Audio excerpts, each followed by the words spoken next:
Assalamualaikum teman-teman, balik lagi sama gua Ian di Horror Story.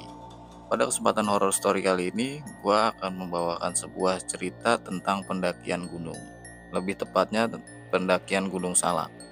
Sebelum kita mulai ke cerita, gua mau ngingetin buat kalian semua yang belum like, comment, share, dan subscribe. Ayo buruan like, comment, subscribe, dan share video ini sebanyak-banyaknya ke media sosial kalian. Oke Bray, nggak usah banyak basa-basi lagi, kita langsung aja mulai ke ceritanya. Horror Story episode pendakian Gunung Salak. Berarti nanti lo nggak jadi berarti ikut, masih 50-50 lo ngikut naik gunung. Nah, libur panjang. Kenapa sih? Saya takut atau gimana? Kerjaan banyak, begitu gua fobia sama gunung. Kenapa lo fobia? Gunung itu identik dengan apa ya? Misteri begitu.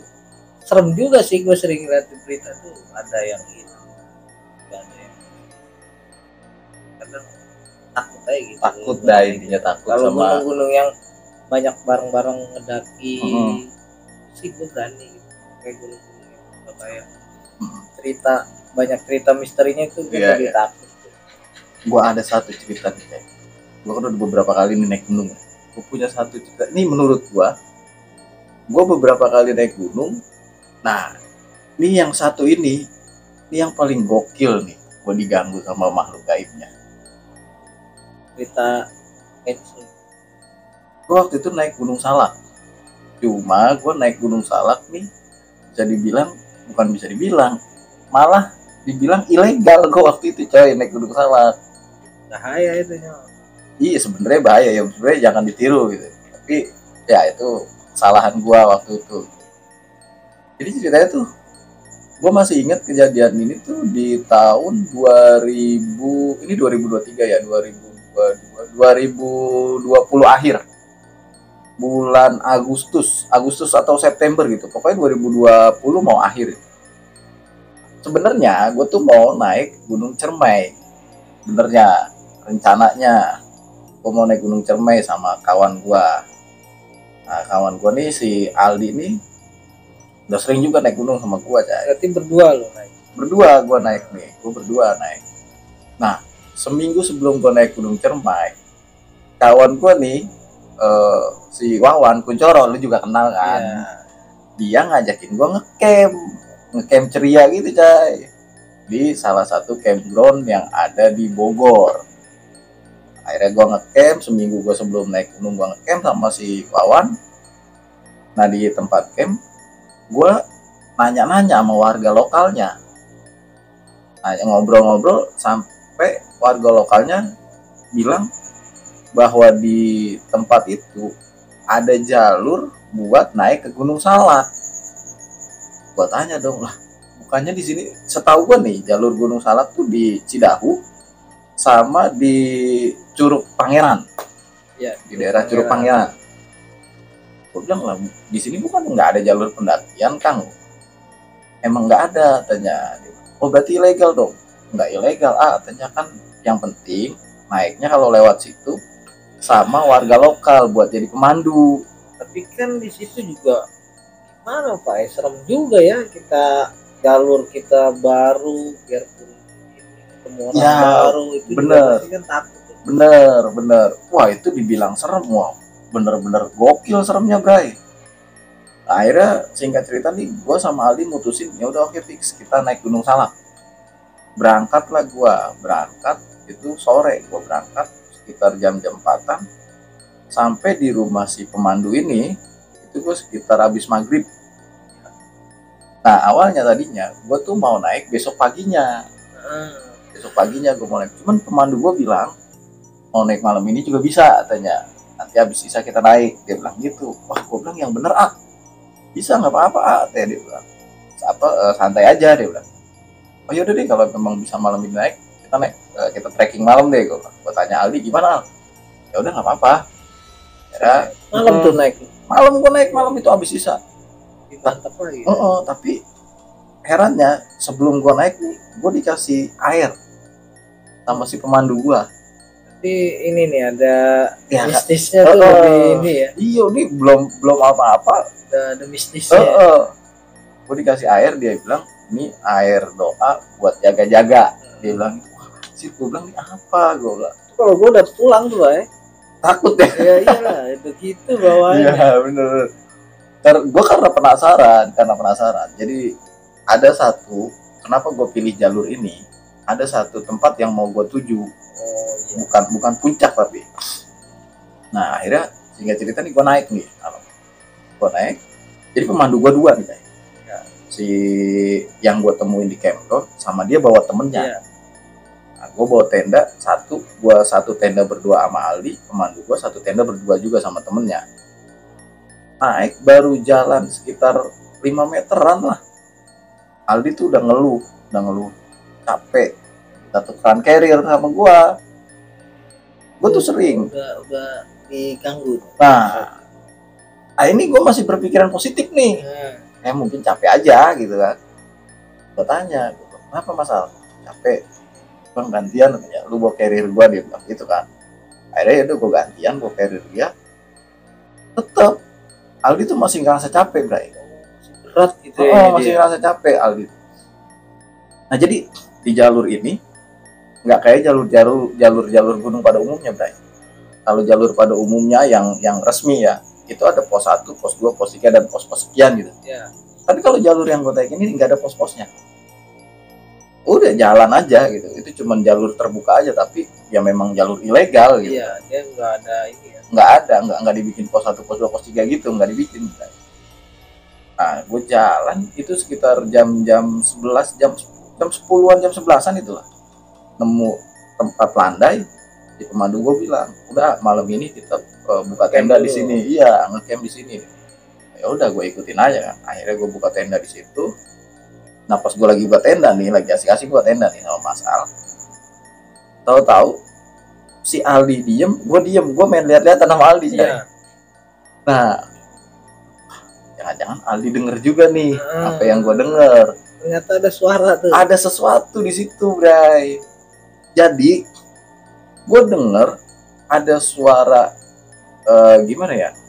Kayak orang hajatan gitu. Lagu Sunda di orang hajatan, gamelan. Ya bisa dibilang gamelan, cuman ini Sunda. Ternyata itu penyebabnya. Gue sama Aldi main lihat-lihatan, Aldi pun dengar. Aldi pun dengar. Nah, ya udah nggak terlalu gue hirauin, karena gue pikir mungkin ada orang hajatan kali di bawah. Ya, di bawah. Soalnya ini ketinggiannya belum begitu tinggi gitu kan. Akhirnya selesai gue buka tenda, masak lah nih. Selesai makan, gue lagi ngobrol nih berempat, gue, Aldi, sama porter gue 2 orang nih, pemandu gue 2 orang. Tahu-tahu Aldi bilang ke gue, bang temenin gue kencing yuk. Iya. Nunggu si Al kencingnya di belakang tenda. Wih, berani banget. Karena gue sering nih naik gunung sama Aldi, gue tahu ini bocah berani sebenarnya. Tapi pas waktu gue naik Gunung Salak ini, dia takut. Ini jadi pengecut si Aldi saya. Mungkin udah ngerasa dia. Wah, mungkin udah ngerasa. Nah, akhirnya gue nggak mau kan nganterin, ngeberaniin diri lah dia ngencing sendiri. Nggak lama, belum sampai 2 menitan, itu balik lagi dengan keadaan celananya tuh di bawah pinggang, Jay. Jadi dia mau buang air kecil, langsung ada apa? Gitu. Iya. Itu balik lagi, lari-lari ngos-ngosan sampai alat kelaminnya ini sampai kelihatan sama kita bertiga nih yang ada di tenda. Lucu dong. Iya, gue antara lucu dan gue aneh gitu. Ini ada apa nih, gue bilang gitu kan. Akhirnya gue nanya, kenapa masang? Enggak, langsung dia taking celananya. Nah ternyata si Aldi nih pas lagi kencing di bawah pohon, awalnya dia diketawain. Ya. Awalnya dia diketawain sama Miss Kunti. Itu yang lebih serem. Nah dia penasaran, ini yang ketawain gua di mana? Dia nengoklah ke atas pohon. Itu dia bilang sama gua, jaraknya itu cuma sekitar 2 meter atau 3 meter gitu. Itu di atas ada kuntilanak lagi uncang-uncang kaki. Cipu merinding kayak cerita ini. Wah, yang bener itu bisa pingsan di tempat itu loh kayak gitu. Sebenarnya, jadi gini. Karena mungkin mentalnya juga Iya. kuat gitu ya Mas Aldi ya. Jadi orang nggak biasa. mungkin kalau orang yang nggak biasa bisa pingsan di tempat Pingsan. ya. Kalau lewat gitu kan nggak. Gua sambil ngopi nih. Nah pas udah nih ceritanya selesai nih masalah itu, tidurlah gua masuk tenda, Mas Al juga masuk tenda, tidurlah gua.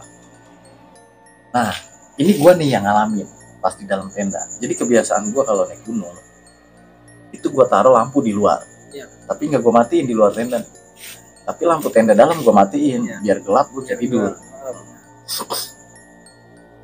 Itu sekitar jam-jam 3-an atau setengah 4 gitu.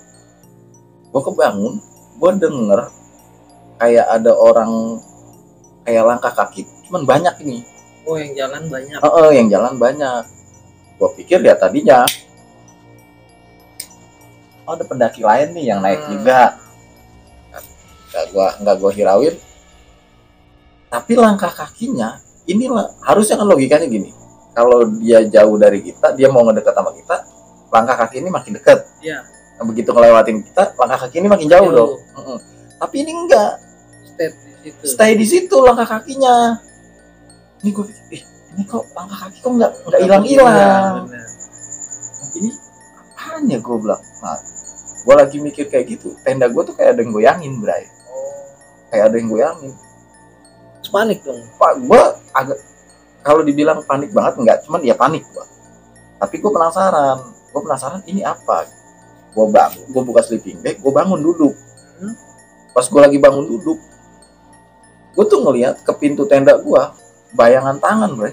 Oh, Kayak- megang Kayak tenda ngelus lu. tenda gitu. Wah, gue bilang, gue bangunin Aldi dong. Ah, Bangun Al. Si bang, bangun gue bilang. Apa? Bayangan tangan gue bilang. Lu apa aja lu, dia bilang gitu kan. Nah pas gue lagi ngobrol-ngobrol gitu, gue denger nih suara dari luar. Ini kayaknya pemandu gue belum tidur nih kayaknya. oh, pemandu bangun. Nah gue lagi mikir, ini kayaknya pemandu gue belum tidur. Gue nyium bau dupa, Bray. Ya. Itu bisnis lagi. Gue bilang sama Aldi, Sal, lu nyium bau dupa nggak lu? Tapi berani dia bakar lupa di tempat itu. Ya mungkin karena dia warga lokal kali, Cai, udah terbiasa mungkin kali ya. Kalau kita aja nyium bau gitu ya udah panik. Wah iya, kalau kita kan udah panik pasti ya. Karena Karena mungkin, bau dupa, bau kembang aja kita. nah udah mikirnya udah macam-macam kan pasti. Kacau. Akhirnya Mas Al juga bilang, iya nih kayaknya bau dupa deh. Itu, pemandu kayaknya belum tidur deh Mas Al. Coba lihat bang, Mas Al bilang. Akhirnya gue beraniin diri nih buka pintu tenda, gue ngelongok keluar. Oh iya, ternyata belum tidur nih pemandu gue. Gue keluar, gue bilang sama pemandu gue bilang, belum tidur kan? Belum, siapa belum tidur? Tidur cuman kebangun. Gue bilang sama pemandu gue, nyium bau dupa nggak? Iya, katanya dari tadi saya juga nyium bau dupa. Awalnya nih pemandu gue nggak ngaku, Cai. Nggak ngaku. Biar lu nggak takut ya. Bilang. Nah gue lagi ngobrol, tahu-tahu dia pergi ke samping tenda. Gue bilang mau kemana nih? Gue longok kan, ternyata bau dupa itu si pemandu gue yang ngebakar dupa. Wah gue bilang anjrit nih orang, ini maksudnya apa? Coba gue bilang apa ngebakar Tapi dupa. sempat tanya sama dia. Gue tanya kan akhirnya. Gue bilang ngapain kok bakar dupa segala, gue bilang. Terus dia bilang gini, nggak apa-apa, katanya santai aja. Ini mah katanya ritual ya, hitung-hitung kita minta izin Ya, gitu, minta restu dari penunggu sini gitu, sama penunggu sini kita minta restu gitu. Oh gitu, tapi kan bapak katanya santai aja, dia bilang gitu. Oh ya udah kan nggak gua ambil pusing. Nah akhirnya pagi jam 5:30 gitu, jam 5:30 gua bongkar tenda sama Mas Al, gua lanjut naik nih Cai, tapi lagi-lagi nih gue nggak sampai ke puncak. Oh, Itu lu masih masih ngecamp lagi. Jadi gue berangkat tuh sekitar jam 10-an gitu, jam 10 siang dari camp yang pertama ini. Gue berangkat jam 5, gue nyampe di camp kedua, sampai di tempat datar yang kedua. Iya. Nah si pemandu gue bilang, kita ngecamp di sini, besok ke puncak jangan bawa carrier. Makanya dia mutusin buat camp di situ. Benar. Daripada maksain ke puncak, dia bilang nanti kemalaman kita nggak bisa lihat apa-apa, dia pemandu gue bilang gitu. Udah akhirnya oh ya udah oke, gue ngecamp lah gue di situ kan. Nah gue ngecamp di situ, selesai bangun tenda itu selesai, udah selesai nih gue makan malam, udah selesai ya kan, udah tinggal apa sih, udah tinggal bercengkrama lah gitu kan. Iya. Tinggal ngopi-ngopi. Nah, ini lagi ngopi-ngopi, gua berempat, gua, Mas Al, terus pemandu gua 2 orang. Ini kita berempat nih sama-sama denger, Bro. Ada Miss Kunti ketawa. Gila kalau gua bilang. Ini kalau yang denger cuma satu mungkin ya bisa biasa dibilang lah. mungkin halu atau Halu gimana gitu ya. Berarti Itu berempat denger. berempat denger semua. Kenapa gua bilang gua berempat denger semua? Ini yang ngomong pertama pemandu gua. Begitu si Miss Kuntinya ketawa, tapi tawanya Miss Kunti ini bukan kayak yang tawa satu orang, Cai. Kayak banyak ya. Pemandu gue bilang gini, udah nggak apa-apa, katanya santai aja, nggak usah dihirauin, nanti bilang gitu kan. Oh ya udah, gue lumayan agak lega dah di situ, maksudnya ada yang nenangin. Gitu. Tahu-tahu nih, gue nggak tahu gimana ceritanya, Mas Al nih tahu-tahu nengok ke atas. Mungkin penasaran. Ini kayak yang kemarin nih gitu ya. Dia nengok ke atas, baru sebentar nengok ke atas, nunduk lagi sambil astagfirullahaladzim, sambil bilang kayak gitu. Gue nanya dong, kenapa Mas? Jangan ngeliat ke atas bang, jangan ngeliat ke atas, dia bilang gitu sama gue. Gue makin penasaran, gak dibolehin. Gue pelan-pelan gue ngeliat ke atas. Anjir, lu tau gue yang gue lihat apa? Itu tuh gue ngeliat ada sosok kuntilanak lagi pada duduk di batang-batang pohon. Yang gue lihat ada sekitar 11-an kuntilanak ya, bukan satu. Tapi lagi kumpul dong dia itu. Iya, jadi kayak lagi mantap kita. Iya. Berarti ada yang gak suka. Nah, gue ngomong kan sama pemandu gue, Kang, ini gue kan bisa bahasa Sunda juga ya. Gue bilang, gue pakai bahasa Sunda waktu itu. Gue bilang, Kang, iya kunaon. Terus si pemandu gue cuma bilang gini, nggak aja nih, naon-naon nih bang.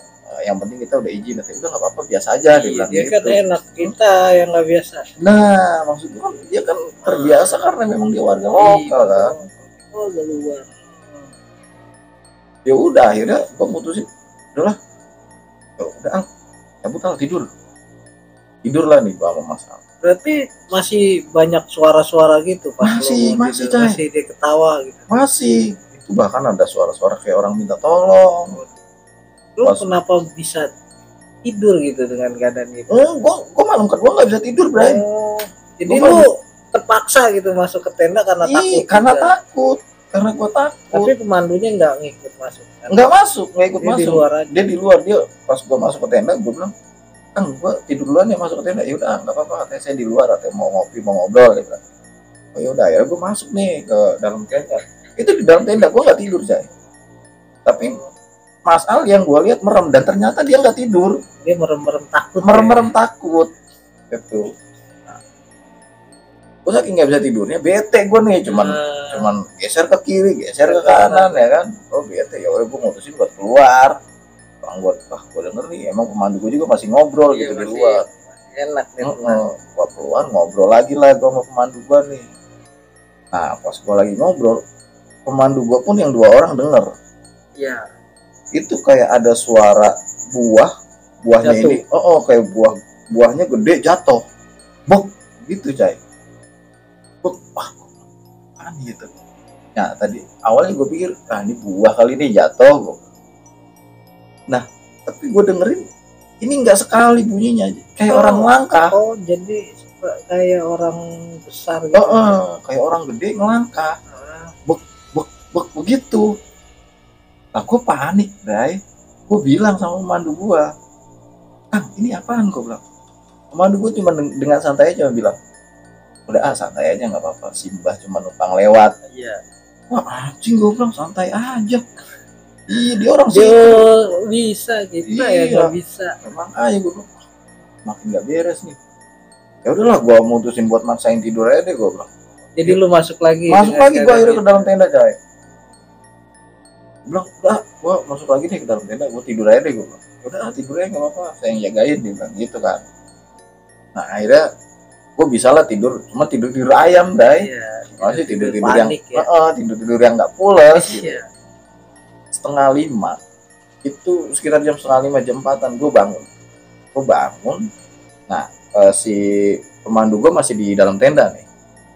Gue bangun, gue lihat keluar, ada orang sepi nih. Gue cuma buka pintu tenda, gue di depan pintu tenda nongkrong sambil ngopi ngerokok gitu kan. Nah, tahu-tahu pemandu gue yang satu orang keluar, dia nanya, nggak tidur tidur cuman nggak pulas, gue bilang gitu kan. Itu gue emang denger dari semalam tuh, itu kayak ada suara gemericik air ya di dekat tenda gue tuh. Berarti lu nggak sadar tuh di situ ada air gitu? Nggak sadar. Dari awal. Dari awal gue nggak sadar gitu. Cuman yang gue tahu ini memang ada suara gemericik air. Cuman gue nggak tahu nih lokasinya di mananya gitu. Akhirnya gue nanya kan sama pemandu gue, ini kayaknya ada kali deh, kata gue deket nih. Iya deket itu, katanya di belakang tenda ada curug kecil katanya. Itu jam berapa keadaan tuh? Itu sekitar jam 5-an lah itu. Udah pagi, udah enak. Gue lihat jam tuh udah jam 5-an. Terus gue nanya kan, kata gue lah, si A yang satu lagi mana? Tuh ke belakang tadi, dia bilang gitu. Dia bilangnya ke belakang doang, ke belakang tadi.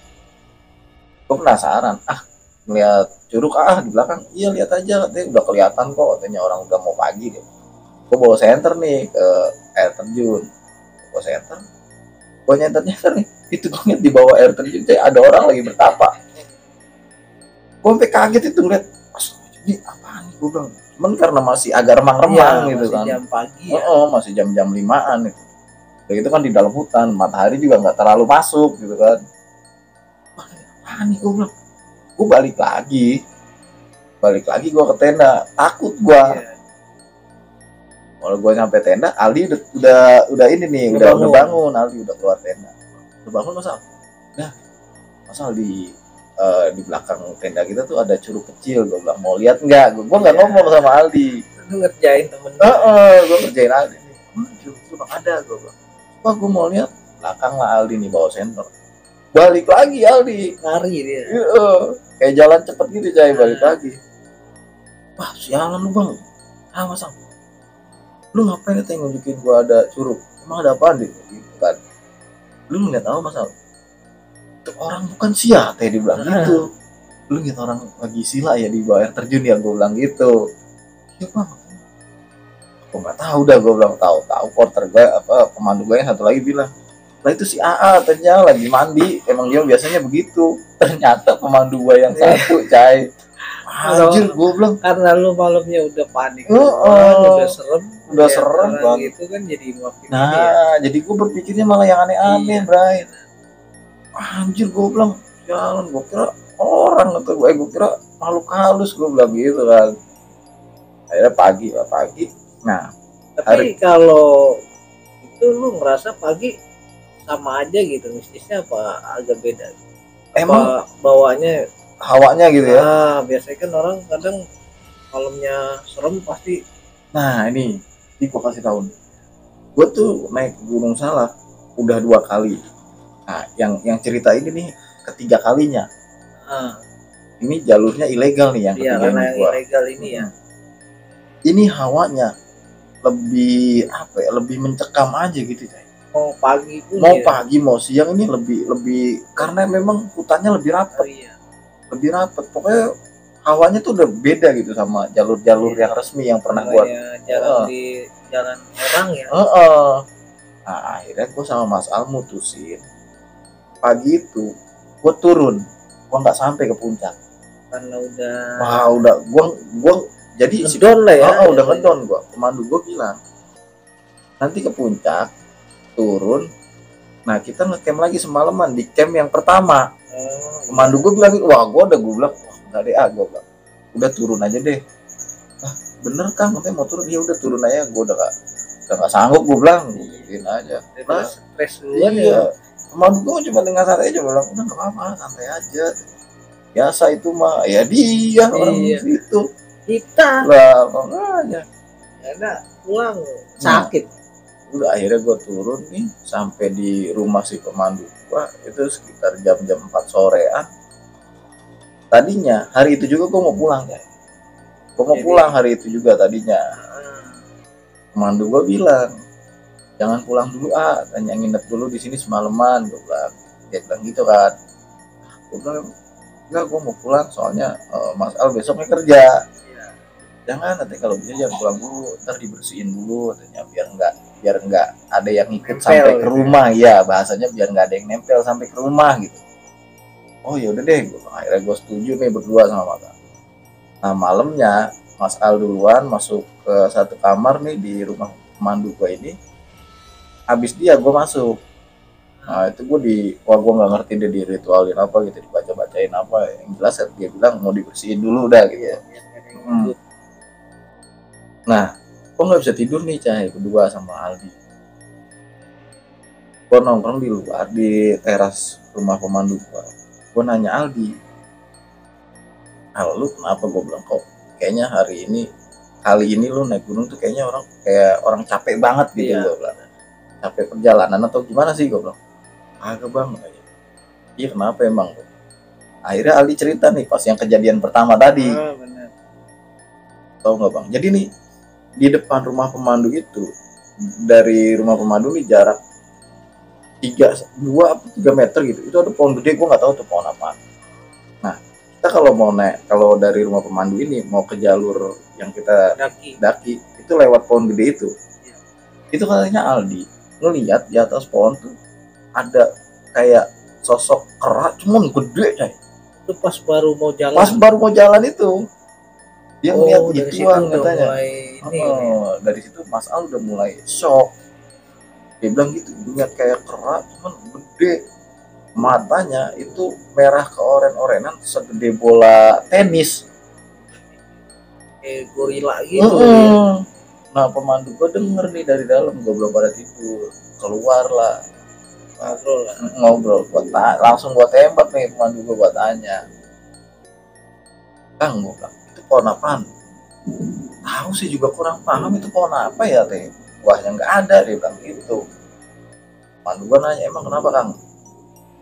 Ih, gue bilang teman gue kemarin ngeliat kayak ada gorila, gue bilang gitu. Oh itu mah biasa teh penunggu situ. Sering saya juga lihat itu. Pemandu gue bilang gitu Cai. Karena dia orang situ kan. Iya, gue bilang wah emang sering dari gue sering ya. Cuman memang dia mah nggak ganggu, cuma ngeliatin doang, dia bilang gitu. Dan gue lagi ngobrol-ngobrol, Aldi ini protes sama gue. Oh enggak, awalnya gue nanya sama pemandu gue bilang, Kang, ini tuh jalur sebenarnya jalur apa sih? Gue bilang gitu. Akhirnya dicerita nih sejarahnya adanya jalur itu Jai. Ya. Jadi waktu ada kejadian pesawat Sukhoi nabrak gunung, Itu ramai itu. itu jadi salah satu jalur buat evakuasi jenazah Ah, pesawat Sukhoi. kayaknya udah rapih ya. Udah rapi. Nah, habis kejadian itu dijagalah jalur Ditutup, itu. ya? Ditutup, cuman dibukanya tuh buat warga sebenarnya, kayak buat warga Iya, berkebun, nyari kayu. nyari kayu gitu. Cuma memang kalau ada yang mau naik gunung lewat situ bisa, Lewat orang situ. tapi harus pakai orang situ buat mandu yang tahu gitu. jalan. Iya. Akhirnya masalah protes kan sama gua. Wah sialan lu bang, naik gunung lewatnya beginian kayak bang. Nah, untungnya belum tahu di awal. ya makanya gua nggak cerita Cai. Kalau gua kasih tahu di awal, gua yakin Aldi nggak mau. Tapi emang lu nggak pernah nggak inget gitu ya awal kejadian ada Sukhoi gitu. Enggak. Gua cuma jadi gini. Jadi gua tertarik naik Gunung Salak lewat jalur itu karena pemandu gue bilang gini, kalau mau lihat serpihan bangkai pesawat Sukhoi dengan jelas lewat sini bisa. Nah niatan gue naik Gunung Salak lewat situ, gue mau lihat itu. Puncak tuh bukan tujuan gue. Ya. Kita penasaran ya. Iya. Cuma ada orang situ asli yang tahu. Bener-bener. Tapi kan kayaknya kan malam naik. Wah kacau Bray itu. Wah bahaya juga. Jadi ke satu bahaya, kedua kan ya itulah namanya gunung kan. Tapi kalau sama orang situ ya antara pede antara takut lah. iya gua tuh pedenya lewat situ karena gua bawa warga lokal Iya. gitu. Cuman Udah. pas gua diganggu hal-hal yang kayak gitu down juga gua.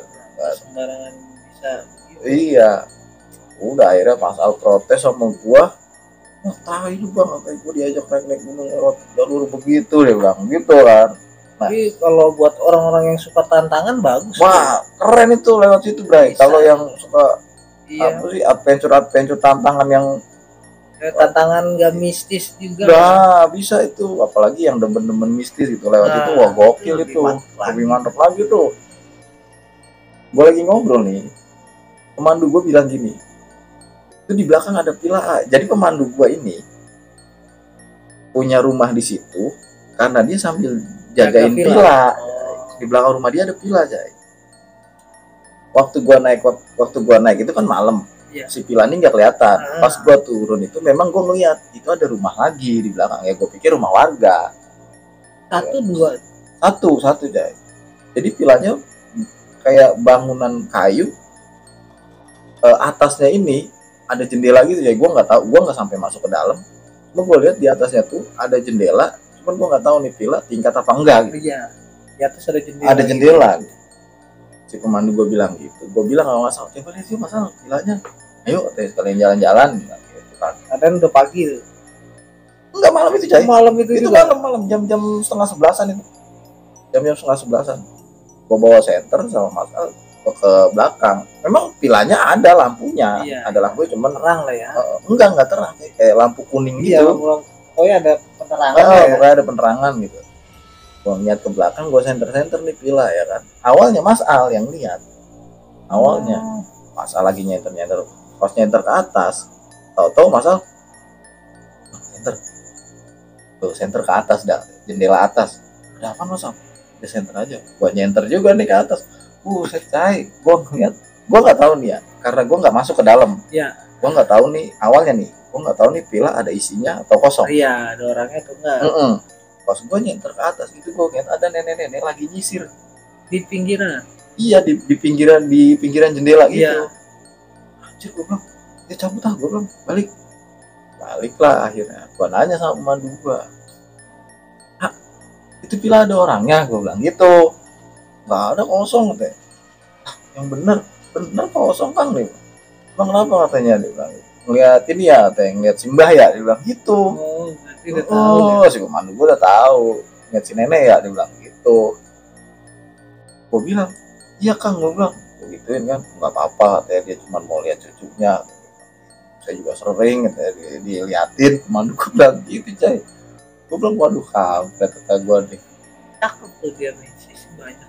Ya, emang kalau yang gue tangkap ini kayaknya pemandu gue bukan orang sembarangan nih. Pastilah, mungkin kalau dia nggak bisa itu pasti bisa lah. Iya, pasti. Orang bisa gitu. Orang-orang yang paham di dunia kayak gitu ya. Nanti kan udah sering jaga villa. Ya udah akhirnya singkat cerita besok paginya akhirnya gue balik lah ke rumah gue ya kan, balik lagi ke Bekasi. Ya alhamdulillah sampai sekarang nggak ada apa-apa, Bray. Tapi pas balik lu nggak ada gangguan? Nggak ada gangguan apa-apa.